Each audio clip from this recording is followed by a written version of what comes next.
Attacking the DPRK is not a hard thing to do. Basically, you can come up with any kind of ridiculous accusation you wish and present it to the public without any evidence, and anybody who's anti-DPRK will believe it right away. Especially when it comes to things like fascism, big scary 1984 Orwellian garbage. But what happens if you make such an accusation and then it turns out you yourself are actually the person doing that to your own country? Case in point, this is Joshua Stanton. He really doesn't like the DPRK and has spent considerable time, effort, and energy attacking it, mostly for the Committee for Human Rights in North Korea. It's one organization that says some pretty outrageous nonsense things about the country, all at the behest of imperialism, and has spent a good deal of time lobbying the US government for imperialist intervention on the country. Stanton is a big supporter of keeping the DPRK as a country on the list of states that sponsor terrorism. In fact, he even did a gigantic, huge report on it, where he outlines why the DPRK should remain on that list. And this was all written very much from a lawyer's standpoint, because of course, he was a lawyer. Some of his examples were very interesting. For example, he cites the sinking of the Jong-un as an act of state-sponsored terrorism. One which the evidence which is coming out doesn't seem to verify. And in fact, there have been documentaries in South Korea that show that a North Korean submarine could not have sunk the Jong-un at all. And in fact, it's beginning to look like, for some time now, that actually a US ship had accidentally crashed into it during a war games exercise. There's actually a great deal of seismic evidence that shows that a North Korean sub wasn't there. But he continues to tout this as evidence. He uses the Sony hack as further evidence that the DPRK is a state sponsor of terror. The Sony hack, which has already been proven not to have been done by the DPRK, but in fact was largely done by Sony's own employees. And then that incident was taken and twisted into something that could be used for foreign policy, particularly with regards to sanctions against the DPRK, which this man has spent a great deal of time and energy supporting. Now, he's taken a lot of very questionable incidents and so-called reports of, cyber attacks, which he says is believed to have come from the DPRK. So by his own words, acknowledges that these attacks may very well have had nothing to do with the DPRK whatsoever. Now, let this very lofty, thin evidence speak for his actions later on. From 1998 to 2002, he served as a U.S. Army judge advocate in the Republic of Korea.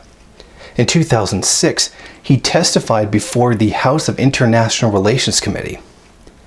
He was the first to identify and publish satellite imagery of 3 North Korean prison camps: Camp 16, 25, and 12. Now, you know those blurry photos of collective farms and fenceless so-called prisons? Yes, this was the guy who put out those photos claiming that they were gulags without any actual real evidence. Since April of 2012, he has assisted the U.S. House of Representatives Committee on Foreign Affairs with the drafting of the North Korean Sanctions Enforcement Act of 2014, which passed. Those inhuman bullying sanctions which hurt the country. He is a major player behind them. Now you're starting to get some kind of idea of what Joshua Stanton is like. He's an anti-DPRK zealot. And in fact, in pro and anti-North Korean circles, he's considered to be a problem. A lot of his behavior has been tremendously childish. For example, on his own blog, he has a whole section, a category listed as useful idiocy. This is apparently professional conduct in his eyes. He has been very threatening to other people. He has been threatening to sue people. He has been, frankly, I find to be completely ignorant, ill-informed, harassing, and a whole lot of other accusations. However, this cannot be left to myself alone. Much of the people in the community on both sides have major disagreements with him. Mike Bassett is a person who is known in the pro and anti-DPRK community as being neutral and only interested in promoting peace. Stanton has attacked him, calling him a stalker and a conspiracy theorist, mainly because he has put out refutations of some of the things that Stanton has said, very much like myself. Others such as Dan Bandow, who is a known anti-DPRK writer, has even said that Stanton's position of trying to get the DPRK and having further sanctions placed on the country, claiming them to be a state sponsor of terrorism, is sometimes nonsense and even meaningless. Like it's a worthless action, which he feels, and I would tend to agree with him, even though he is anti-DPRK, that carrying out such foreign relations with the DPRK, being so negative and hostile, is a bad thing. It's not progressive, and it cannot lead to peace. It absolutely does not stop there. Stanton has threatened Mike Bassett with having him institutionalized, going after him under Godwin's law, and has even said that he would have a restraining order placed against him just for simply disagreeing with his position on the DPRK. Another thing that Stanton really pushes for is trying to stop tourism from the DPRK. A one-man, Gareth Johnson of Young Pioneers Tour, a man that I'm familiar with, says that he frequently has to deal with people like Stanton, and he had a specific comment that he wanted to make regarding the man. People like Joshua Stanton come from a very typical strand of right-wing reactionary activists that promote hostility not just to a whole nation, but to absolutely anyone that does not share his view on confrontation with the DPRK. From our view as a tourist agency, we feel that positive engagement through tourism and cultural exchange will do far more to build bridges and create understanding than continuing with the tried and tested failure of a siege mentality, sanctions, and isolation. Even people who are dedicated to promoting peace are not immune. Christine Ahn, a member of the Women's Peace March, has been the victim of character assassination. He's accused her of being a conspiracy theorist, a communist, and a war crime defender, mostly because correctly believes sanctions hurt countries. Her work has been praised by many people, including Jimmy Carter. He has engaged in all kinds of dishonest behavior, such as accusing people who promote peace for whatever reason, whether it be pro or anti-DPRK, or if they're looking for trade or just genuinely interested in peace. He accuses them of being sympathizers. He accuses people of being communists. And this is very ridiculous. He's even engaged in what I would consider to be large-scale character assassination. I wouldn't piss on Felix Abt if he were on fire. Of course, Abt must realize that joining such a call might jeopardize his business interests in Pyongyang, but I'm sure he could find another profession equally suited to his character, like selling cutlery to ISIS or picking through the dirt at Auschwitz to scavenge for gold fillings. As for Bassett, I can't see how he could be any better positioned to accuse Miss Park of lying than I am to vouch for Bassett's claim that he experienced brain injury-related problems arising from his military service, but I've read enough of his writing to give him the benefit of the doubt on that. Elle Magazine makes a morally retarded fashion statement about North Korea. Over the weekend, a lot of people were giggling at the decision by Paul Chan, president of Help University, to award an honorary degree in economics to Kim Jong-un. Foreign Policy's Isaac Stone Fish, who first revealed the story, obligingly prints Chan's manifesto, which read like a work of a true believer. A man who writes as if he has spent an inordinate amount of time watching High School Musical over and over again. Breaking: North Korea is still poor, ignorant, and run by narcissistic assholes. Why I don't give a damn about Gaza. There's also some tremendous hypocrisy when it comes to his legal work. Frequently, he threatens people with having them charged under various crimes or threatening to sue them. Meanwhile, when the interview came out and they were attached to balloons and sent over the border to the DPRK, he completely turned a blind eye to the very clear pirating that was going on, an offense that the FBI could be on you for, but he just seemed to entirely look the other way. He goes on with such zealotry to charge people with crimes, even on the most flimsiest of pretext, and sometimes even, as I've heard, trumped up charges. Yet in a very clear, blatant, open crime, a very clear violation of the law, he just entirely looked the other way. Thor Halvorsen and his Human Rights Foundation are directly anti-Islamic racists. Supporting their racism is Sarah Scheif Foundation, and they also support the Freedom Center. The Freedom Center is run by David Horowitz, a well-known racist. He runs a racist and hateful publication, Front Page Magazine. He's anti-Muslim, it's also anti-black, anti-LGBT, anti-immigrant. Why is this relevant? Because Front Page Magazine considers Joshua Stanton a front page pundit. What does that say of Stanton, where he's actively involved with racists? Meanwhile, he continues to spread what many describe as racist propaganda about the DPRK. It makes one wonder, since he's so up on pushing war with the DPRK, isn't it really odd or very sickening that he is so associated with racism? Is there a connection between his racism and pushing for war in the DPRK? I couldn't tell you. I don't know. But here's something I do know. Despite being such a vocal defender for freedom and democracy, and the accused lack of this in the DPRK is the reason why we should invade them and destroy them, it's very interesting to look at what his other job is. His position, the work that he does, the legal work with the U.S. government. Joshua Stanton, Chief Counsel, Mission Support Associate, U.S. Department of Homeland Security, FEMA. He is the lawyer for your bureaucracy that gives the government the legal right to lock up Americans without charge and suspend human and civil rights. For who?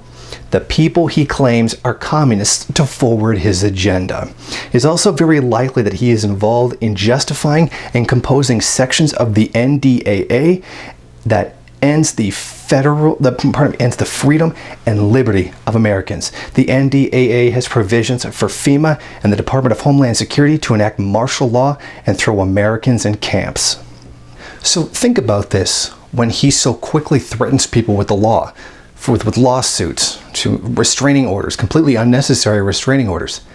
This is a guy who has the power to write laws for the U.S. government and is directly involved with FEMA, an organization that does legally have the power to completely suspend all rights and can have people locked up in camps. I'm not saying this kind of thing. I'm not trying to sound like a conspiracy theorist here, but these legal powers do exist, and someone with this kind of zealotry is behind writing the laws for this. And as a lawyer that works for it, would most definitely end up in a position to defend it. It's at a moment like this where I'm very thankful that I'm not a U.S. citizen. The fact that someone with this kind of mentality can hold that kind of power in the U.S. government to influence policy that much is actually very frightening, despite all his angry denunciations of fascism in the DPRK. He very clearly himself has a very McCarthyistic attitude, where he is usually, sometimes even baselessly accusing people of being communists and saying that they should be locked up. And then give this guy the power to write things like that, have him work on the legal grounds for organizations that have the power to lock people up for no reason and suspend human rights. That kind of thing is very frightening. For him, he sees communists everywhere. Everyone's a communist. Anyone who disagrees with him, even on the most flimsiest of pretexts, is therefore a communist. Mike Bassett proudly declares himself that he's proud of being a capitalist, and he defends the DPRK. He defends peace, and he gets accused of being a sympathizer. He gets accused of being a communist. The fact is, I think it's frightening that someone like Stanton, who sees communists everywhere, just like Joseph McCarthy did, has that kind of power in the U.S. government. One of the tactics that Stanton has advocated to use against the DPRK is to frankly economically sabotage it. One of the measures is to sanction and punish any bank that works with the DPRK, or as he even says himself in his own work, on suspicion of working with the DPRK. That's frightening. They're going to attack, invade, possibly lock up and charge people, or charge corporations for simply engaging in activity, whether it be legal or not. I don't know what would be necessary to do this for a bank that was aiding in something that was illegal, because there would already be laws in place for that. It says even suspecting a bank to have done something wrong. Not even proof. Proof isn't even necessary. He's advocating sanctioning banks and people in them when they haven't even actually been accused or convicted of a crime. This is a very McCarthyist attitude. Proof doesn't mean anything. You can just come in with a kind of witch hunt and accuse anyone of anything, and even get sanctions or punishments handed out to them with no evidence. In the end, someone like Stanton having the ability to influence US policy with the DPRK is frightening. He pushes an entirely confrontational stance with the country, and the country is very determined to support and maintain its autonomy. He doesn't advocate any reasonable measures here. He advocates outright attacking the country, doing things to hurt it, block them from having anything. This kind of nonsensical approach is something more akin to what I would describe as a warmongering psychopath. I'm not accusing him of being a psychopath. I'm saying his behavior, the policies that he chooses, seem very much like that to me. And it's scary that someone like this is in a position where they could wield so much influence. It frankly really does scare me. This is the kind of hostile activity that can lead to war. It's not necessary to push war in this situation. There is a diplomatic solution, and that can be sought without bloodshed. But people like Stanton aren't interested in that. Their minds are still stuck in the Cold War, where they believe there's going to be a nuclear war at any minute that's going to kill us all. So we better start that war as fast as possible with aggressive activities. My main point in this is saying that his McCarthyist attitude is a danger to everyone in the United States of America, and is a danger to everyone in the DPRK, because it seems to me that he's lost all rational thought for dealing with a country that you don't like. If you like this video and you'd like to see more of them, then head over to my Patreon page and show your support. Or you can go to the MRN bookstore and check out some of the latest books available. Don't forget to rate, comment, subscribe, and share on various social media.